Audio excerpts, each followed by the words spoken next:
Hello everybody and welcome back to Stellaris, where we have, at this point we've won the war. The Uthonian Coalition has no remaining space-based assets other than this excursion here, and we do need to just send one of our fleets over to Uthon. In fact, let's send these fleets over like this, and these guys, they're chasing them down. They have nowhere to go other than Blonde, and let's see what they decide to do. We do need to definitely get over here because they're going to have additional forces popping in over here quite consistently. I have no idea that the fort will win this. I don't think it will, in all honesty. If it does, it'll be a miracle, but it definitely won't win against this destroyer. So that's definitely something to consider. They did go into Blonde, but we caught them there. So that is perfect. This fleet is dealt with. And back to Uthon we go. We'll be arriving there with multiple fleets, and this is not a problem. This transport fleet does require orders, and its orders are, of course, to invade over here and get this mega shipyard onto our side. We'll go ahead and land on Glugau, and that will be not too bad. Okay, sounds good. This war is super duper over. There's no way around it. Can you grab this back before you leave? Thanks. I'd be very pleased if you did that. Of course, Uthon is going to fall here. Yet again. There was never any way that it wouldn't. And they will have additional fleets that pop in over here, like these. This is fully expected. Excellent. And they're not going to be a problem. We'll get that sorted. This fleet did take a lot of hits. There's no doubt about that. We'll go ahead and reinforce them. Perfect. And then this fleet here, I believe they could use reinforcement. We'll go ahead and do that. The fourth fleet could also use a little bit more reinforcement. And the first Federation fleet could as well. There we go. And the first fleet is at Uthon. We'll get that dealt with. All of these guys, where do they go? It kind of doesn't matter anymore. I think that they probably go into the third fleet. Like so. This will continue to be a thing over here for a little while. They're going to continue to have missing fleets pop in here. And that's okay. At this point, all we're looking to do is finish up our invasions.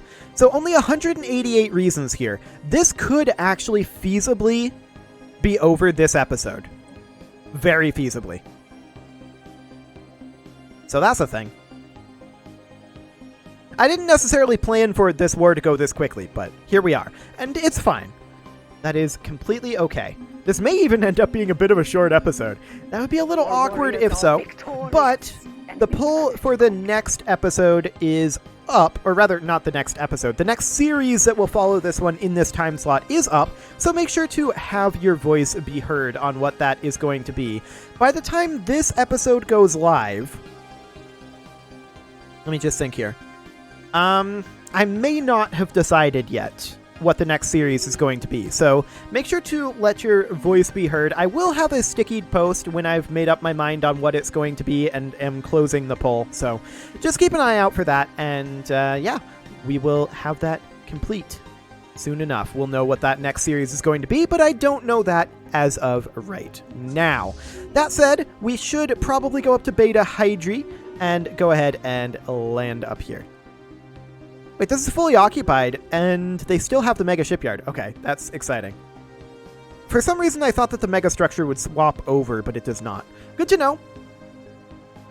But that's not that big of a deal. Only 34 reasons away now. Oh, wow. And those are just going to have to be occupation. We have everything that has claims. Okay, so we just need war score at this point. Sounds good. We're heading into Uthon, and that is going to be a big chunk of war exhaustion for them, I'm sure.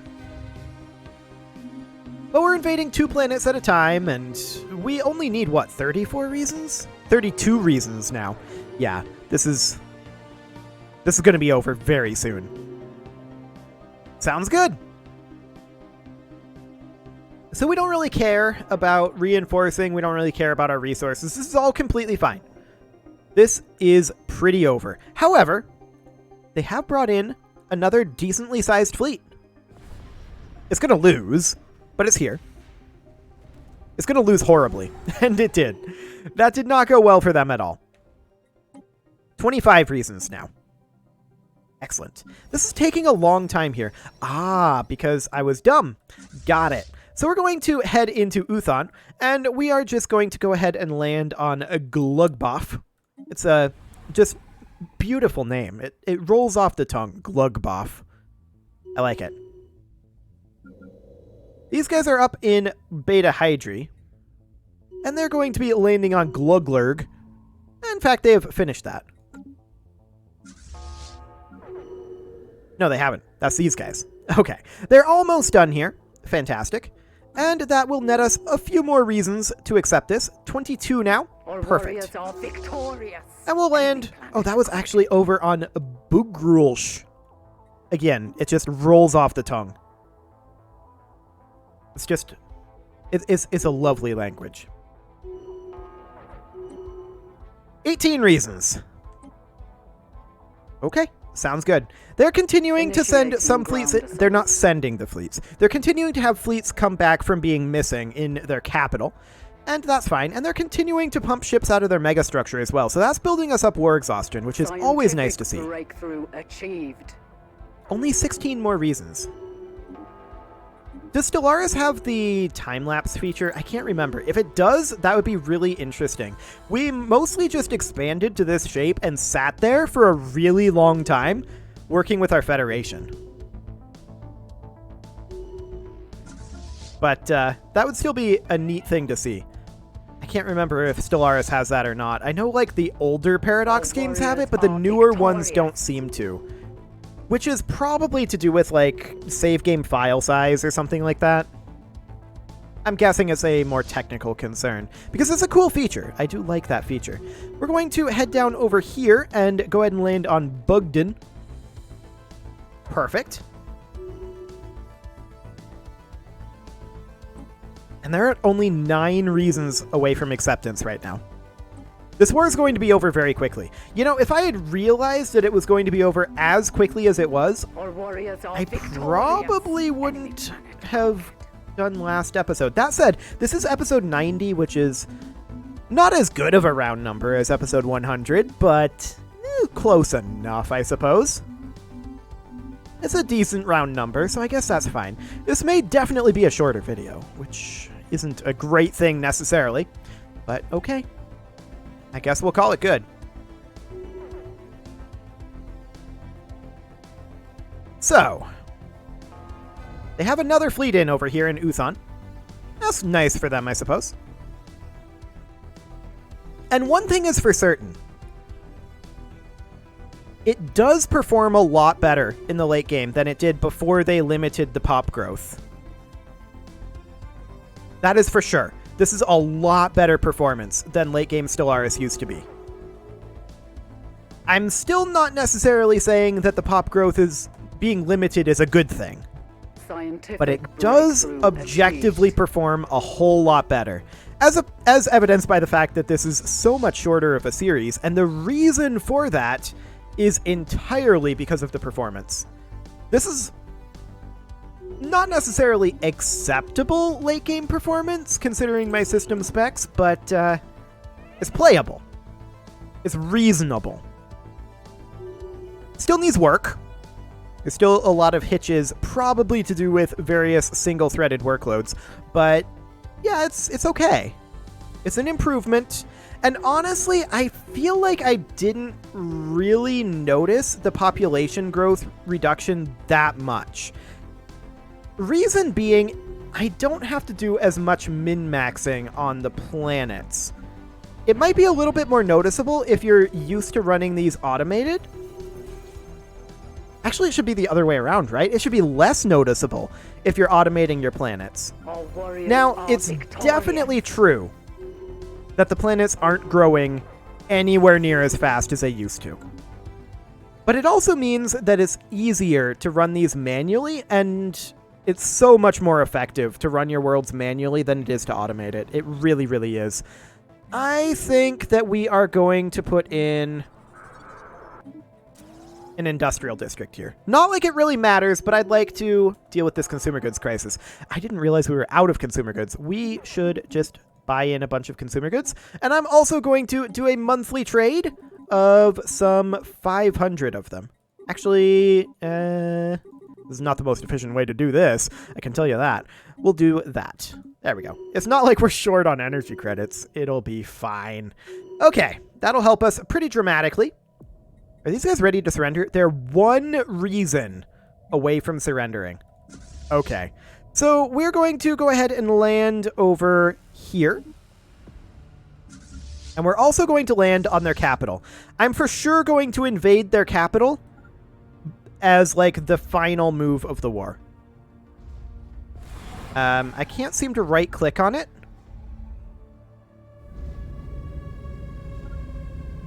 Oh, this is because I have a bunch selected here.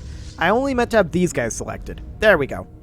Okay, so Usola is being bombarded, but this right here, this is going to be the final engagement of the war, and by extension, the final engagement of the series. Excellent. They don't really have a chance here, but this is kind of their last stand on their empire capital.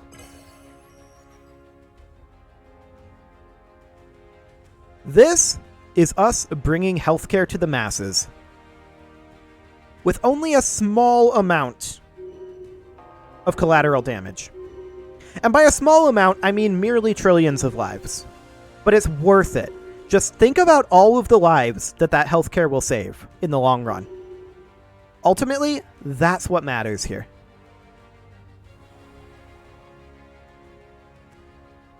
And there goes their Gene Warrior army. They did not disengage it.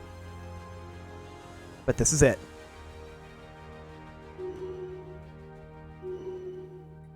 We have taken their capital. And with that, they're willing to surrender. Let's put an end to the bloodshed, because the more bloodshed that there is here, ultimately, the more collateral damage that these wars cause, the longer it takes for our healthcare to pay off. And that's just unacceptable. We want a swift ROI on this.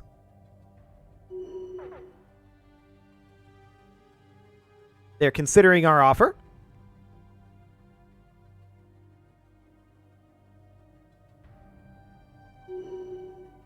Any moment now, Uthonians. There we go. That's definitely it. Game is slightly frozen, but that's fine. Completely and totally normal. And there we go. Just like that. Everyone in the galaxy, every single system here, is a member of the Ethiopian healthcare system. Perfect. Everyone gets healthcare.